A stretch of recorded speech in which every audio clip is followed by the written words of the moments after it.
رحم اللہ من قرأ الفاتحہ.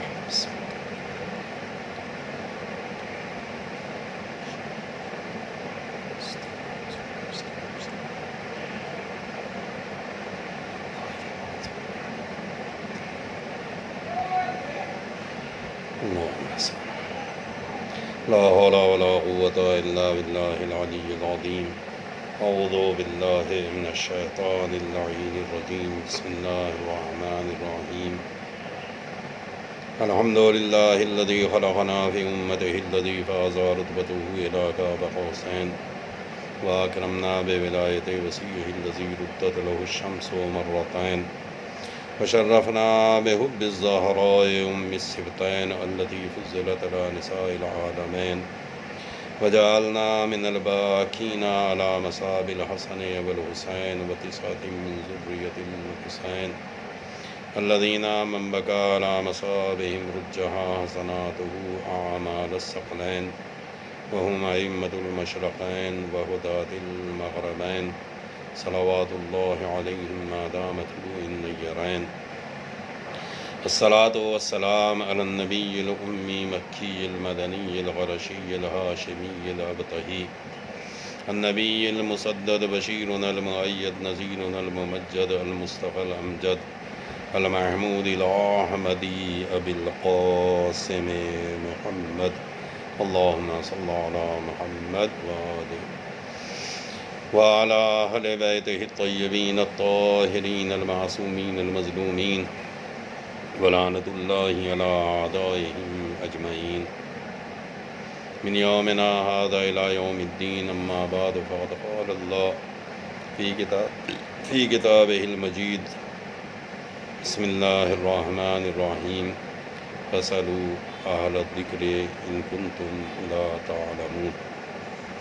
فیضان محترم و آزاداران مظلوم کربلا سید الشہداء حضرت ابا عبداللہ امام حسین علیہ السلام، پروردگار عالم مالک کونین مادر امام حسین جناب فاطمہ زہرا سلام اللہ علیہا کے صدقے اور طفیل میں ہماری اس کوشش کو اپنی بارگاہ میں درجہ قبولیت عطا کرے، اور جتنے بھی چاہنے والے عزادار سننے والے ہیں پروردگار ان سب کو صحت و سلامتی عطا کرے، توفیقات و درجات میں بلندی عنایت کرے.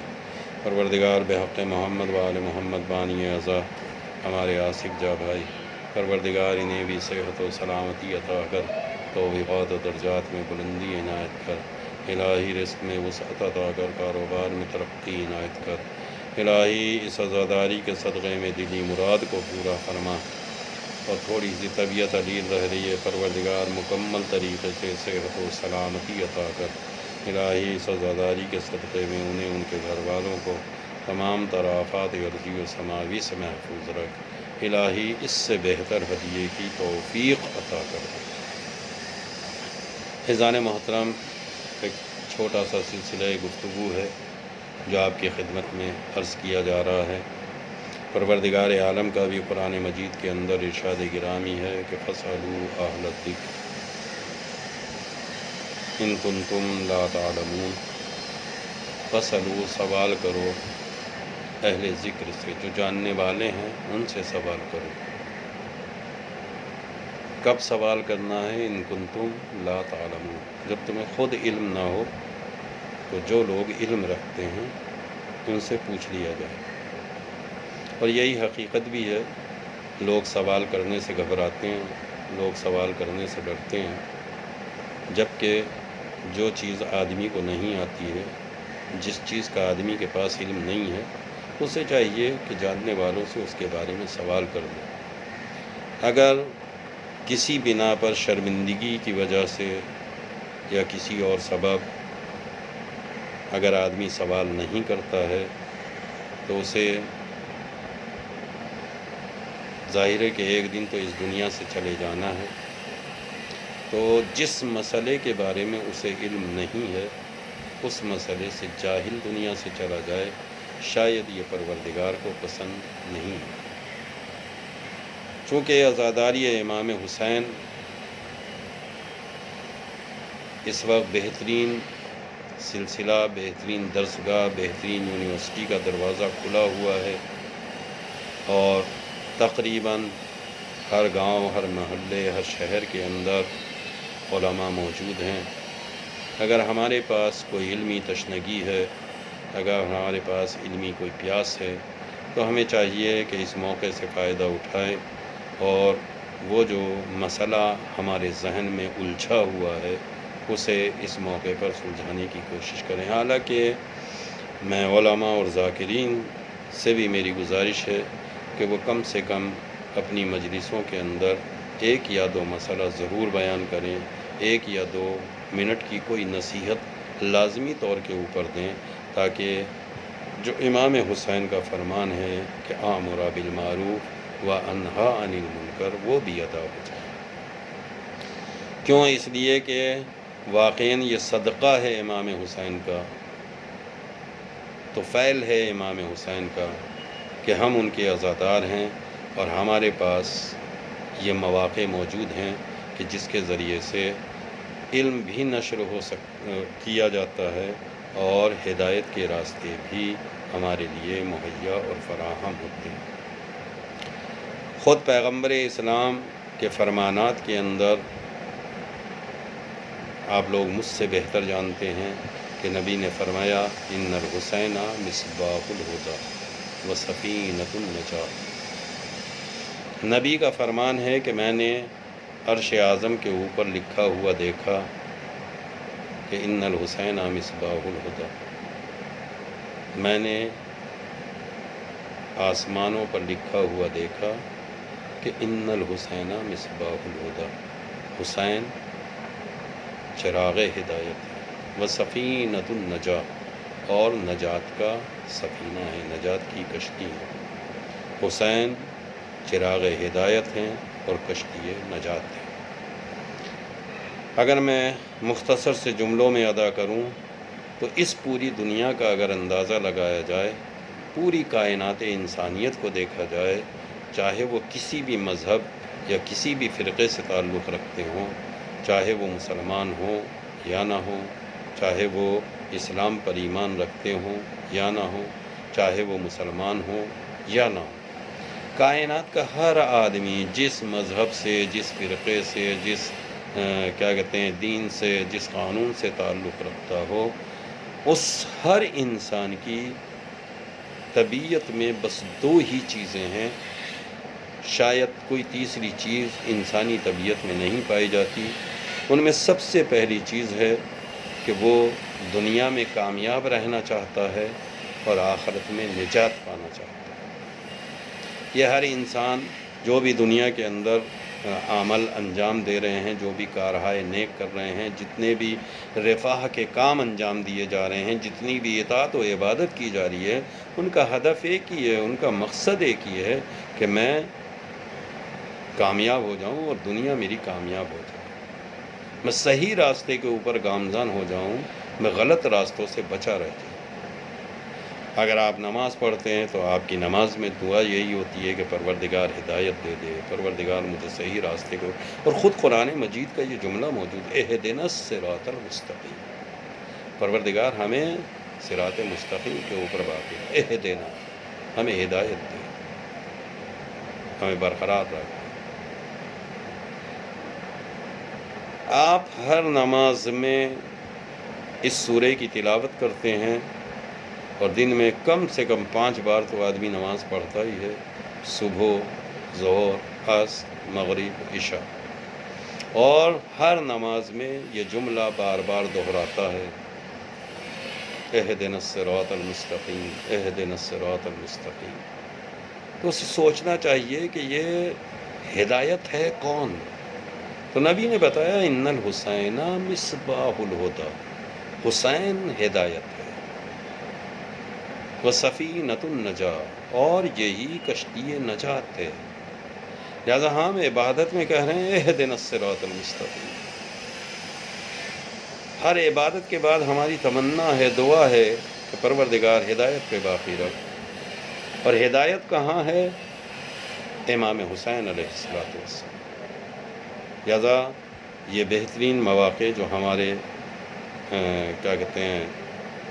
دور میں گزر رہے ہیں، ہمیں ان سے چاہیے کہ مکمل مستفیض ہوں، مکمل طریقے سے ان سے فائدہ اٹھائیں اور اس ہدایت کے راستے کو پہچانیں۔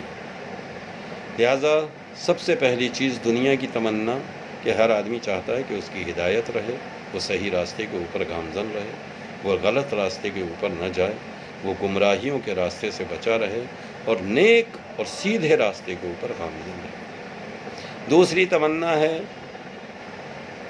چونکہ اس دنیا سے جانا ہے، اس دنیا سے اٹھنا ہے، موت آنا لازمی ہے، ہمارا مرنا ضروری ہے، اور مر جائیں گے تو عالم محشر میں لازمی ہمیں اٹھایا جائے گا، ہمارا حساب و کتاب ہوگا، ہم سے سوال و جواب ہوں گے۔ لہٰذا اس صورت میں ہم یہ چاہتے ہیں کہ جہاں میری زندگی میں میری دنیا کامیاب ہو، میری دنیا ٹھیک رہے، میری دنیا صحیح رہے، وہیں آخرت میں مجھے نجات بھی مل جائے۔ کیا کہنا پیغمبر اسلام کا، بڑا آسان سا راستہ نبی بیان کر کے چلے گئے، ان الحسین مصباح الہدی و سفینۃ النجات۔ حسین چراغ ہدایت بھی ہے اور حسین سفینہ نجات بھی ہے۔ لیکن عزیزو، جہاں حسین کے ذریعے سے ہمیں ہدایت ملنے والی ہے، تو ہدایت کس طریقے سے ملے گی؟ یہ امام حسینی ہی ہیں جو ہر رشتے کا مرتبہ بیان کر رہے ہیں، اہل بیت ہی ہیں جنہوں نے ہر ایک کے مرتبے کو الگ الگ طریقے سے بیان کیا ہے۔ لہذا ہمیں سیرت اہل بیت کو خصوصی طور سے مطالعہ کرنا پڑے گا، سیرت اہل بیت کے اوپر خصوصی نظر ڈالنی پڑے گی، جو ہر طریقے سے مخزن ہدایت ہیں، منبع ہدایت ہیں۔ لہذا ان کے ہر ایک عمل میں مکمل ہدایت موجود ہے، ہر ایک جملے کے اندر مکمل ہدایت موجود ہے۔ بس ضرورت ہے کہ اسے سمجھا جائے، اسے غور کیا جائے، ان کے عمل کو بھی دیکھا جائے، ان کے اقوال کو بھی دیکھا جائے، ان کی سوانح حیات کو پڑھا جائے کہ اماموں نے کس طریقے سے زندگی گزاری، اماموں نے کس طریقے سے عمل انجام دیا، اماموں نے کس طریقے کے فرمانات ہیں جو ہمارے درمیان میں رکھے۔ آئیے میں اشارتاً مولائے کائنات علی ابن ابی طالب علیہ السلام کی زندگی سے ایک چھوٹا سا نمونہ پیش کیے دیتا ہوں۔ ایک شخص ہے جو اپنے بیٹے کے ساتھ مولائے کائنات علی ابن ابی طالب علیہ السلام کا مہمان بنا۔ حضرت علی نے ان کا بہت احترام کیا، بہت زیادہ احترام کیا، اور انہیں بٹھانے کے لیے بھی بہترین جگہ کا انتخاب کیا۔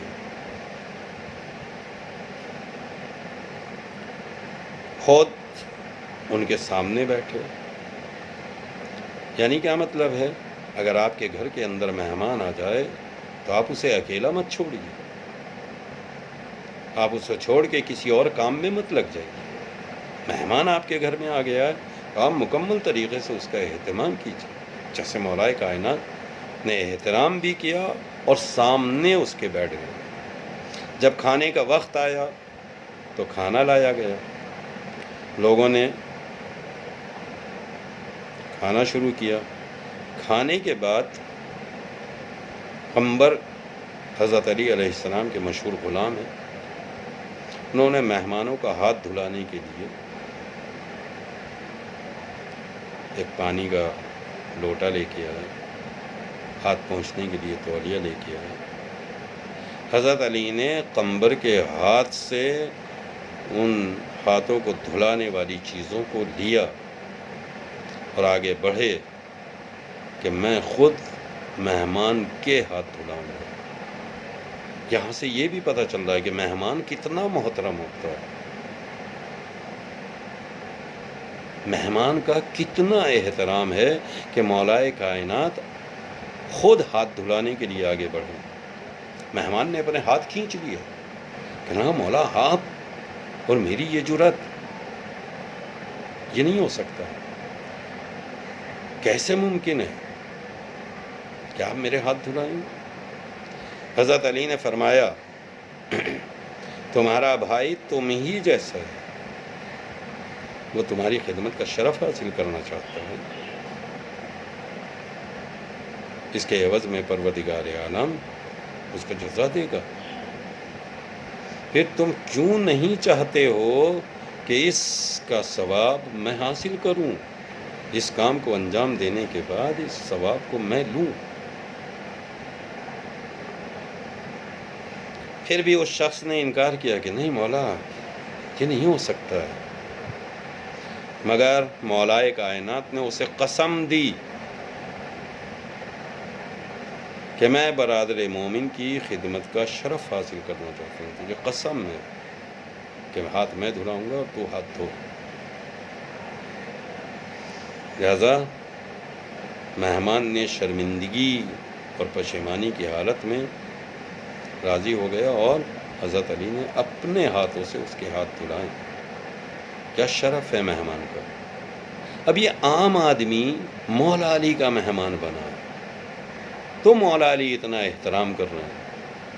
فاطمہ کا لال عزاداروں کا مہمان بنا ہوا ہے، عزاداروں کو اس وقت کیسا ہونا چاہیے، عزاداروں کو اس وقت کون سے مرتبے کا لحاظ کرنا چاہیے، کون سا حسن سلوک پیش کرنا چاہیے، توجہ کریں، غور کریں۔ لہذا مولا کائنات نے اپنے ہاتھوں سے اس کے ہاتھ دھلائے۔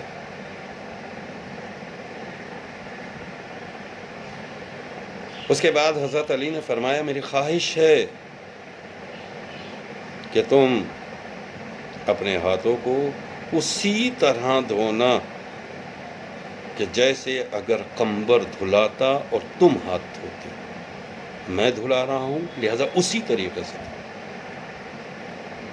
بالکل بھی تکلف کرنے کی ضرورت نہیں ہے۔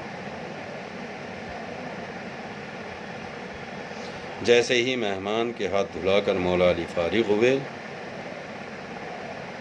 فوراً محمد حنفیہ کو آواز دی، بیٹے اب تم آؤ۔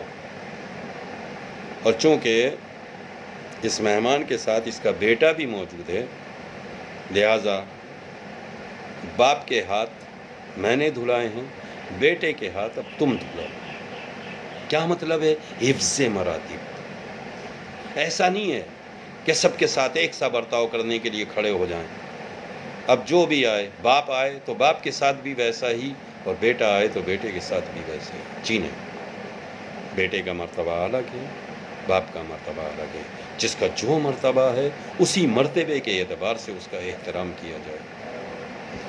کس کی سیرت ہے یہ؟ مولا کائنات علی ابن ابی طالب علیہ السلام کی۔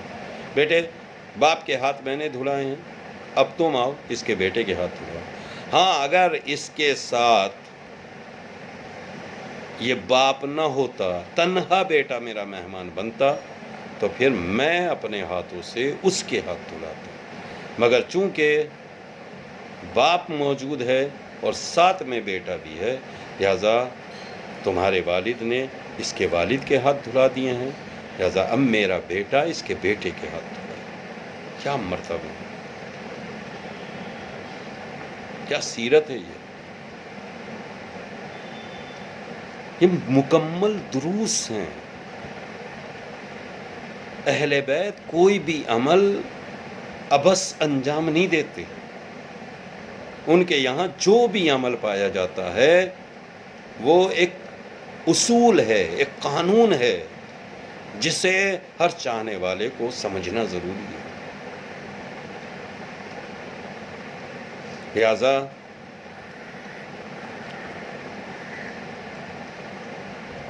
محمد حنفیہ آگے بڑھے اور اس کے بیٹے کے ہاتھ دھلائے۔ پھر مولا کائنات نے تشریف فرمائی، اس لیے کہ خداوند عالم چاہتا ہے کہ جہاں باپ بیٹا دونوں جمع ہوں ان کے احترام میں فرق ہونا چاہیے۔ باپ کا احترام الگ ہونا چاہیے، بیٹے کا احترام الگ ہونا چاہیے۔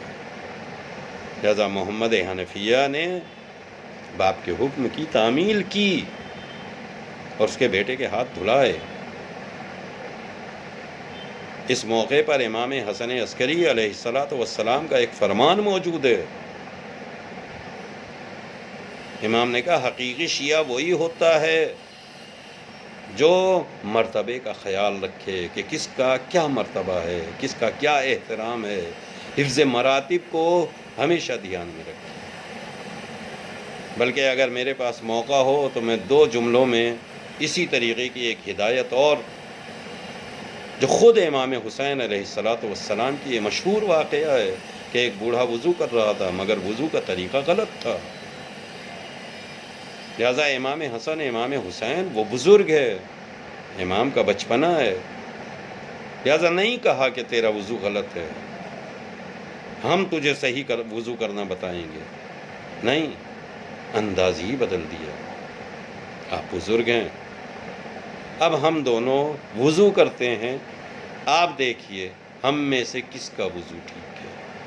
طریقہ ہدایت کیا ہونا چاہیے، یہ بھی سیرت میں موجود ہے۔ لہذا اس بوڑھے نے دونوں کو وضو کرتے ہوئے دیکھا، دونوں شاہزادوں کو وضو کو دیکھا کہ دونوں کا وضو ایک سا ہے، دونوں نے بالکل ایک طریقے سے وضو انجام دیا۔ بوڑھا فوراً سمجھ گیا کہ اللہ شاہزادوں معاف کر دو، آپ کا وضو صحیح ہے، میرا وضو غلط ہے۔ ایسا نہیں ہے کہ اگر آپ کو کہیں پہ کوئی چیز غلط نظر آ رہی ہے تو آپ ہٹ پڑیں، نہیں، موقعیت دیکھیں کس طریقے کی ہے، وقت کا لحاظ کریں، زبان کے اندر ادب کو پیدا کریں، ذہن کے اندر اس طریقے کے اسباب تلاش کریں کہ کس سبب کے ذریعے سے یہ ہدایت انجام دی جا سکتی ہے۔ لہذا ایک طرف سیرت مولائے کائنات ہے، ایک طرف سیرت امام حسن و امام حسین ہے۔ اگر باپ بیٹا مہمان ہو گیا ہے تو مولا علی نے باپ کے ہاتھ دھلانے کے بعد بیٹے کو آواز دی، آؤ میرے لال تم اس کے بیٹے کے ہاتھ دھلاؤ۔ یہاں دونوں شاہزادے ہیں، بزرگ آدمی سامنے آ گیا ہے، دونوں شاہزادوں نے مل کے وضو کر کے دکھایا، اور بوڑھا فوراً سمجھ گیا کہ میرا وضو غلط ہے۔ ایسا حفظ مراتب، یہ ایک ایک پل ہمارے لیے مکمل اصول اور مکمل سیرت ہے کہ جسے ہمیں سمجھنے کی ضرورت ہے، جس پر ہمیں غور کرنے کی ضرورت ہے۔ وہ دور اور تھا کہ جب آپ بے حالی کی زندگی اور غفلتوں کی زندگی جی رہے تھے، جب آپ جس طریقے سے جی چاہ رہا تھا جی رہے تھے، مگر اب وہ دور نہیں ہے، اب حالات بدل گئے ہیں، زمانے میں انقلاب آ گیا ہے، دن بدن حالات بدلتے چلے جا رہے ہیں، لہذا ہمیں بھی اپنی حالتوں کو تبدیل کرنا پڑے گا۔ عزاداری امام حسین علیہ السلام اسی تبدیلی کے لیے ہے، انہی حالات کو بدلنے کے لیے ہے۔ اور اگر امام حسین کی عزاداری کر دینے کے بعد بھی، اتنے سارے مجالسیں سن لینے کے بعد بھی، اتنا سارا علم آ جانے کے بعد بھی ہماری حالتیں نہیں بدلی ہیں، ہمارے اندر اسی طریقے کی غفلت ہے، ہم اسی طریقے سے پھر بھی جیے چلے جا رہے ہیں،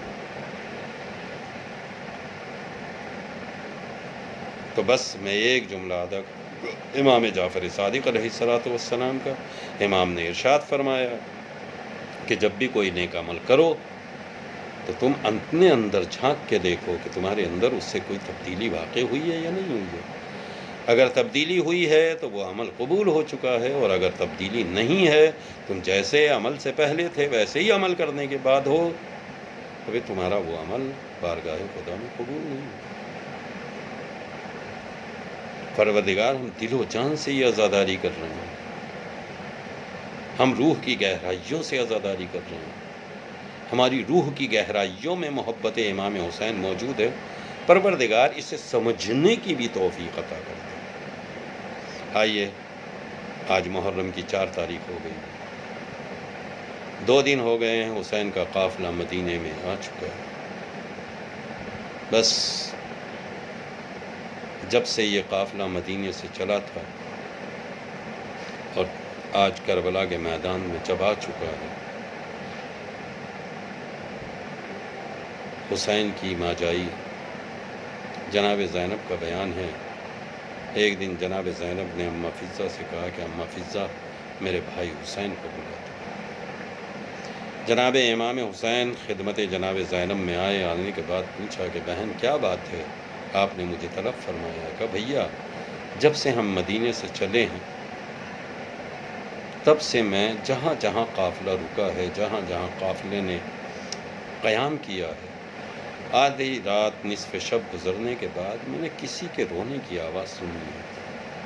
بھیا اب ہم یہاں پہ آ کے رکے ہیں، کربلا تک آ گئے ہیں، ابھی بھی اس رونے والی کی آواز میرے کانوں سے مستقل ٹکراتی ہے۔ ادھر آدھی رات ہوتی ہے اور ادھر وہ بھائی تمہارا نام لے کے روتی ہے۔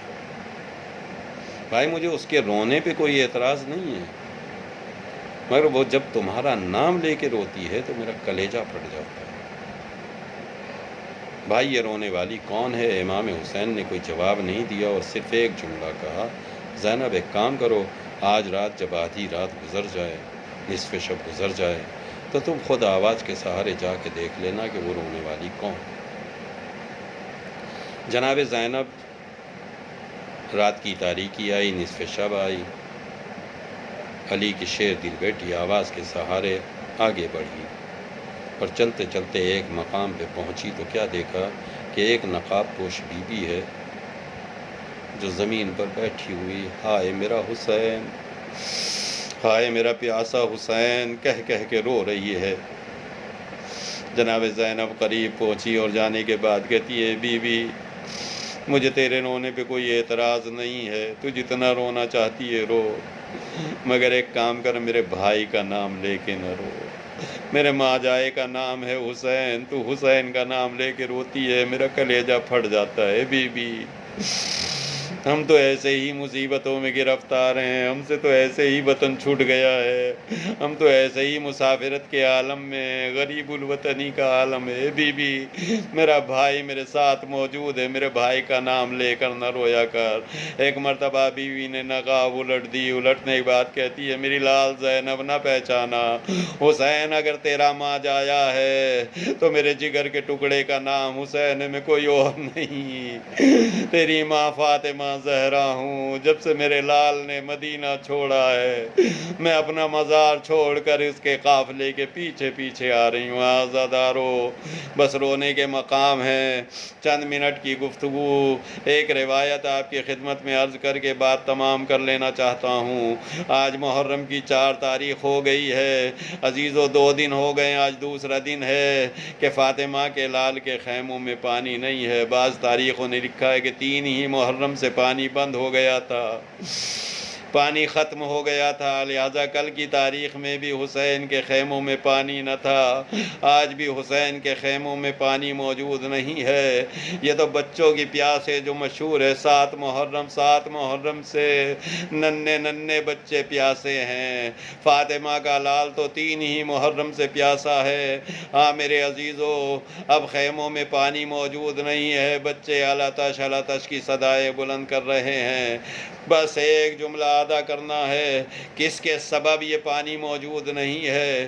کون ہے جو پانی کے لیے نہ ہونے کا سبب بنا؟ اور یہ پانی تو حسین نے لشکر حر کو پلا دیا تھا، سنہا حر کو نہیں پلایا بلکہ حر کے سواروں کو ساتھ ساتھ، حر کے جتنی سواریاں موجود تھی، جتنے گھوڑے موجود تھے، جتنے جانور موجود تھے، ان کو بھی پانی پلایا۔